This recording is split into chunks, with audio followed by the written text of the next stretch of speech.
Part 1. You will hear a telephone conversation between a man and a woman discussing a hotel reservation. First, you have some time to look at questions 1 to 6.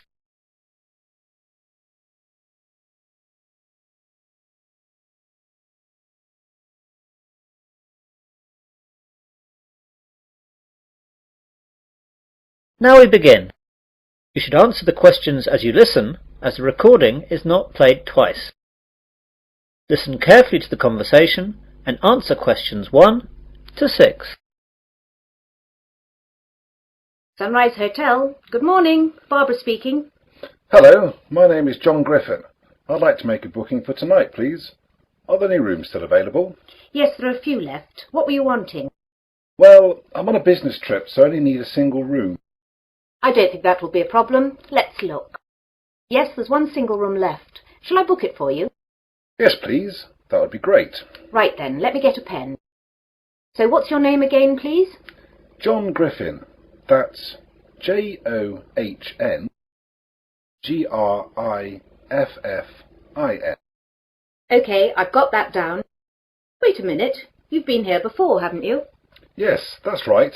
I stayed with you twice before. Well, we should have your details already. Let's look at the cards. Here we are. So, John Griffin from Sydney, right? Yes, that's right. So tell me if I'm wrong. John Griffin, passport number 876374898, age 30. Yes, that's right. So it's a single room for 2 nights. Is your credit card number the same to confirm the booking? Yes, it's the same. But I want you to forward the bill to my company again, if that's okay. Oh yes, Mr. Griffin, that's no problem at all. Your company have always settled very promptly in the past. And what time can we expect you tonight, Mr. Griffin? Well, the plane lands at 9:15 p.m, so by the time I get through for the formalities, that should take about 20 minutes. I should be at your place at 10. Will the restaurant still be open at that time, as I'll be hungry? I hate plain food. I'm afraid it'll be closed by then, Mr. Griffin. Can I organise some snacks to be left in your room? A burger? Fries? Sandwiches? Yes, that would be great. How about a cheese sandwich with fries? No problem, sir. I'll see to that. Oh, the fries might be cold when you get in. Ah, yes. Just the sandwich, then. No problem. Anything else, Mr. Griffin? No, that's all. Thank you. See you tonight. See you tonight, Mr. Griffin. Goodbye. Goodbye. Now you will hear a conversation between Barbara and another man, Mark. Before you hear this, you have some time to look at questions 7 to 10.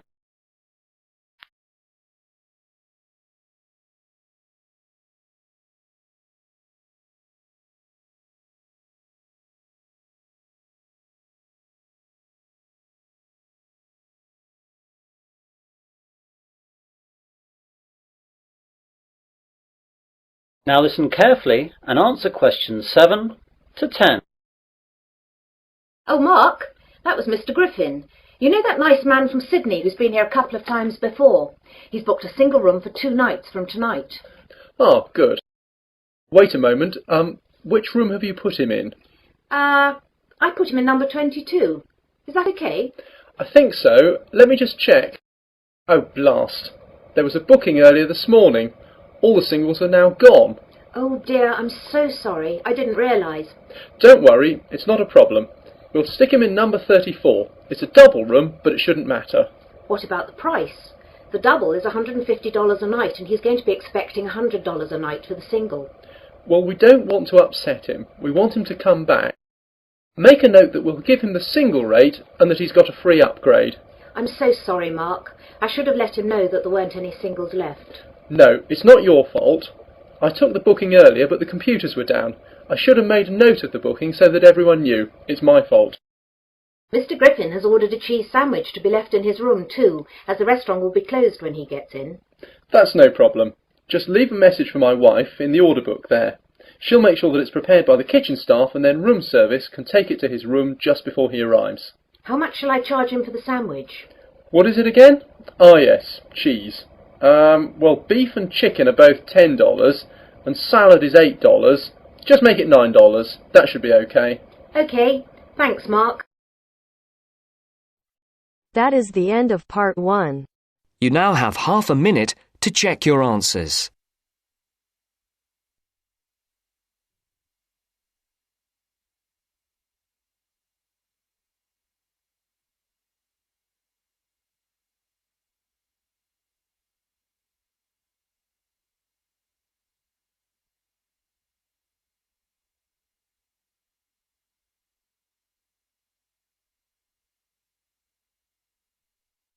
Now turns to part 2.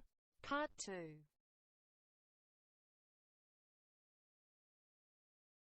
You will hear a news broadcast on a radio station. First, you have some time to look at questions 11 to 15.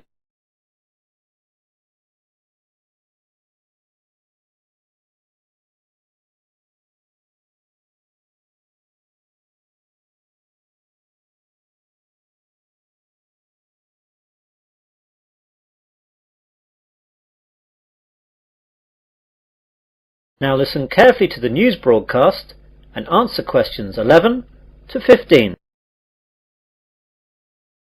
Good morning and welcome to 2RC, your local radio news service for the Wesley area. And here are your headlines for this morning. More news from the police into the jewellery robbery that occurred last Tuesday in the centre of town. Comtech, the local computer hardware manufacturer, has announced that it must cut 40 jobs. New routes open up at the Wesley International Airport. Plans for the redevelopment of the Oakley Woods have been shelved. A local cricket team make it to the regional finals. And get set for a heat wave. First of all, police have released 2 descriptions for the 2 men wanted in connection with the robbery at the local jewellery store Nichols in the centre of town last Tuesday. At 9 a.m, just when the store was opening, 2 men burst through the door and demanded bags to be filled up with jewellery. Although the 2 men were armed with baseball bats, the shopkeepers bravely attacked them and beat them off. Although the 2 men had motorcycle helmets on, these were knocked off during the scuffle, and the shopkeepers were able to get a good look at them. The first man is said to be about 6 foot in height, slight build, dark hair and a small moustache. He was wearing blue jeans, a white t-shirt and a black leather jacket.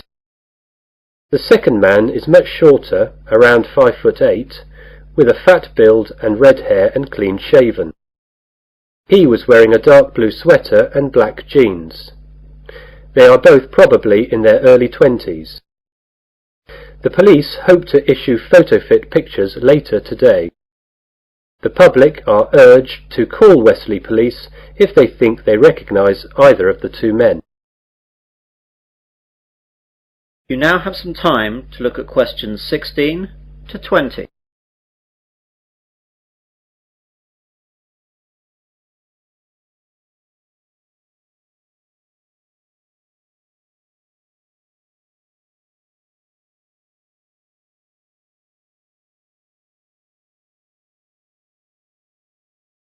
Now listen to the rest of the news broadcast and answer questions 16 to 20. Comtech last night announced that they must release 40 workers. This was blamed on a downturn in sales and increased competition. The jobs to be lost will be a mixture of early retirement offerings and a spread from all departments in the company. Wesley International Airport has been awarded by Cheap Air, the new low-cost carrier, 4 new routes into Europe. The new routes will be into 4 European countries, though the details have not yet been released. When the deals have been finalised, this will lead to a significant number of jobs. Environmentalists were delighted this morning by the news that plans by the local council to develop the Oakley Woods area have been shelved. The woods were to have been developed into a shopping area, but opposition from local residents and local environmental groups has led to a turnaround by the local council, and they will now look for an alternative site.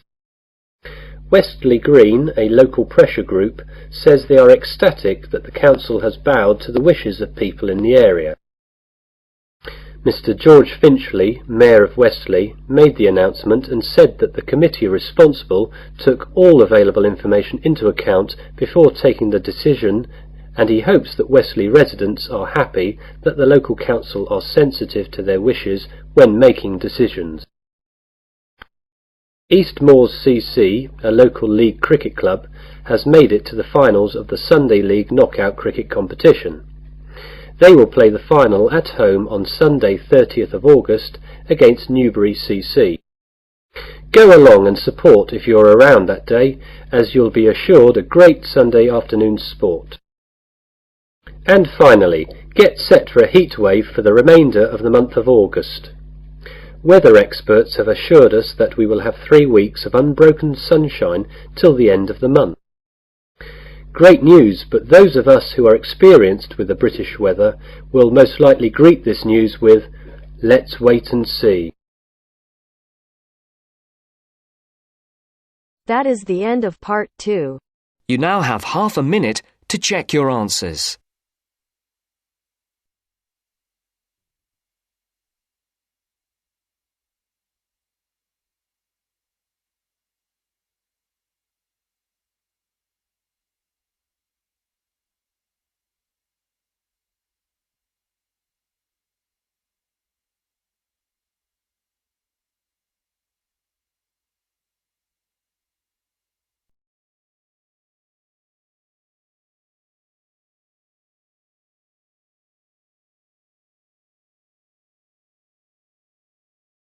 Now turns to part 3. Part 3. You'll hear an admissions tutor at a university interviewing a prospective student. First, you have some time to look at questions 21 to 26.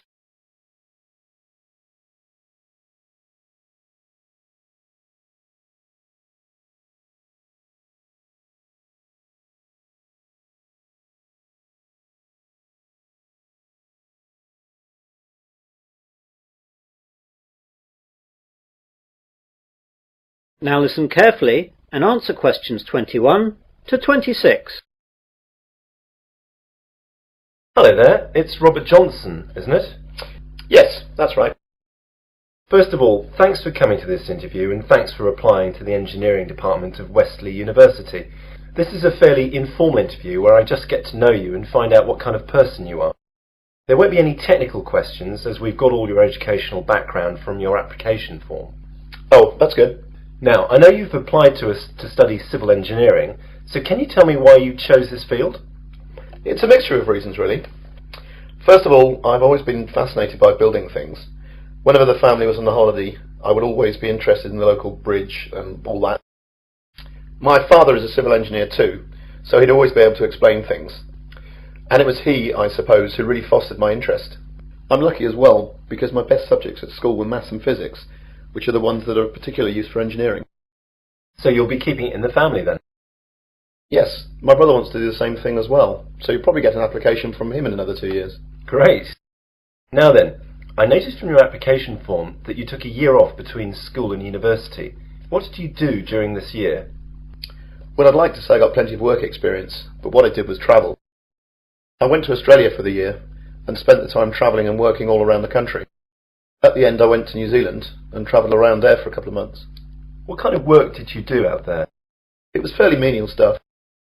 I delivered furniture, worked in a pub, worked in a hotel, and worked on a building site for a couple of months too. Working on a building site must have been good experience for engineering. I suppose so.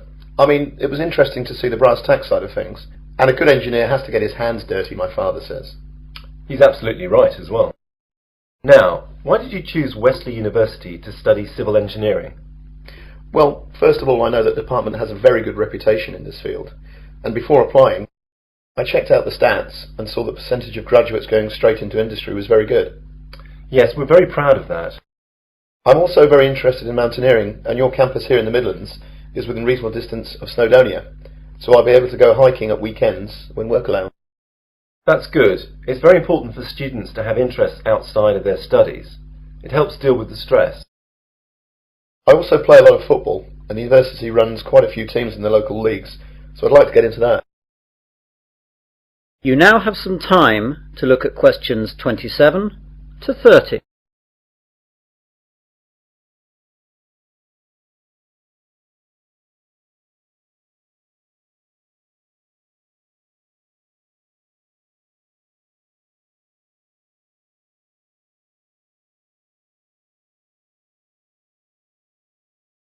Now listen to the rest of the interview and answer questions 27 to 30.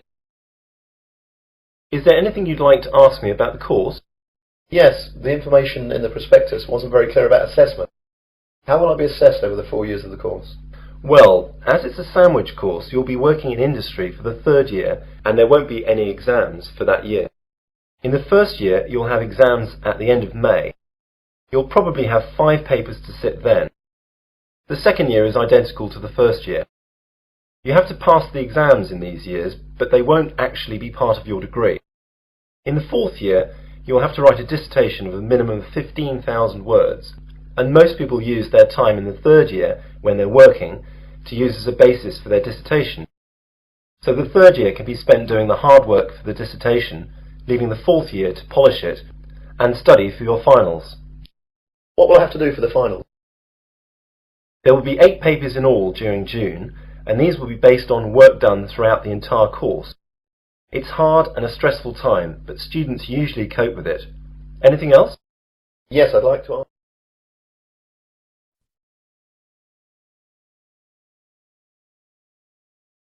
That is the end of part 3. You now have half a minute to check your answers.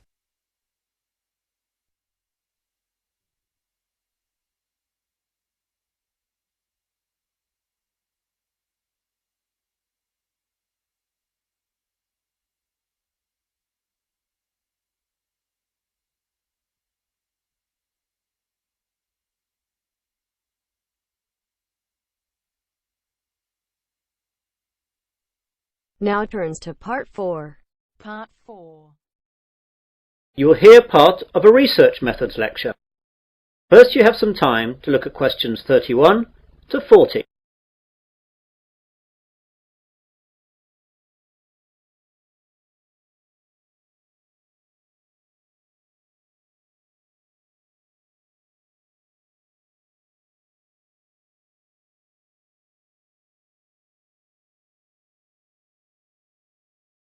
Now listen carefully and answer questions 31 to 40.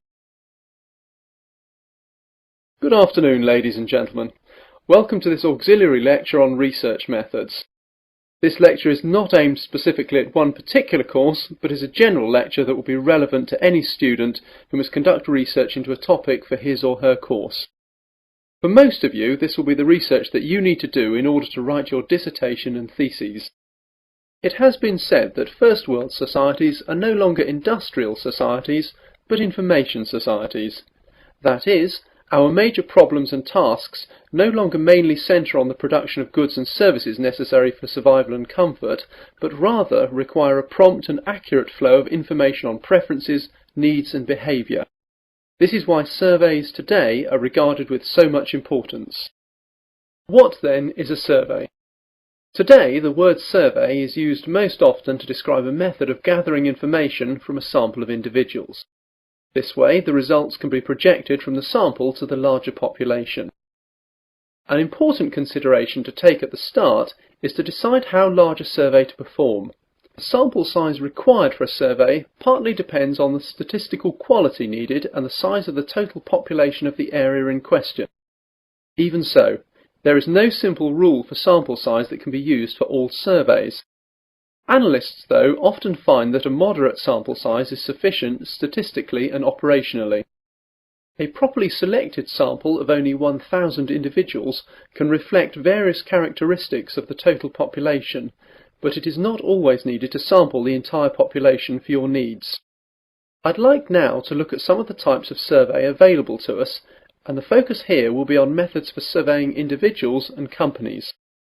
Mail, telephone interview, and in-person interview surveys are the most common ways for doing this. The latter can be in offices, homes, or on the street. Mail surveys can be relatively low in cost. A decent response rate, though, is the major problem. Mail surveys can be most effective when directed at particular groups, such as subscribers to a specialised magazine or members of a professional association. Telephone interviews are an efficient method of collecting some types of data and are being used increasingly. They lend themselves particularly well to situations where timeliness is a factor and the length of the survey is limited. For students such as you, though, cost will be an issue. In-person interviews in a respondent's home or office are good when complex information is to be collected. It could involve a great deal of travelling around, though. Street interviews could also be useful as they are easy, but the sampling is not very scientific. We also need to look at the content of our surveys. Surveys can focus on opinions and attitudes, or on factual characteristics or behaviour. Many surveys combine types of question. Questions may be open-ended, such as, "Why do you feel that way?" or closed, such as, "Do you approve or disapprove?" The questionnaire may be very brief, a few questions, taking 5 minutes or fewer, or it can be quite long, requiring an hour or more of the respondent's time. Also, because changes in attitudes or behaviour cannot be reliably ascertained from a single interview, some surveys employ a panel design, in which the same respondents are interviewed on 2 or more occasions. There are also certain ethics to be looked at in conducting surveys. Some of you will see that the information that you will compile is of value to companies operating in that particular sector. Therefore, you must always bear in mind a few guidelines. Surveys should be carried out solely to develop statistical information about a subject. They should not be designed to produce predetermined results or as a ruse for marketing and similar activities. The industry standard for all reputable survey organisations is that individual respondents should never be identified in reporting survey findings. All of the survey's results should be presented in completely anonymous summaries, such as statistical tables and charts. That is the end of part 4. You now have half a minute to check your answers.